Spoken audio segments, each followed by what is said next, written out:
మళ్ళీ రాష్ట్ర వ్యాప్తంగా వర్షాలు కురిసే అవకాశం ఉంది అంటూ భారత వాతావరణ శాఖ అయితే హెచ్చరిస్తోంది. ప్రధానంగా వచ్చే 4-5 రోజుల్లో రాష్ట్రంలో పలు చోట్ల భారీ వర్షాలు కురిసే అవకాశం ఉందని వాతావరణ శాఖ చెబుతోంది.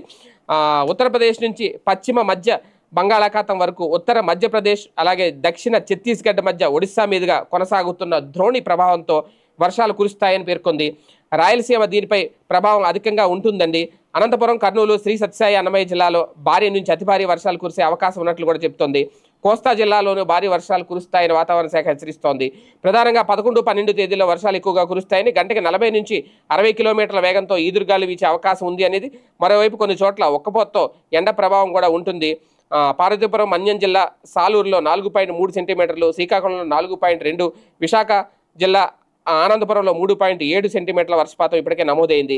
అలాగే ప్రకాశం జిల్లా వేమవరంలో 40 డిగ్రీలు, కొనకనమిట్లలో 39.9, తిరుపతి జిల్లా మంగనెల్లూరు 39.9, వైఎస్ఆర్ కడప జిల్లా ఎర్రగుంటలలో 39.8 డిగ్రీల ఉష్ణోగ్రత నమోదైనట్లు వాతావరణ శాఖ వెల్లడించింది.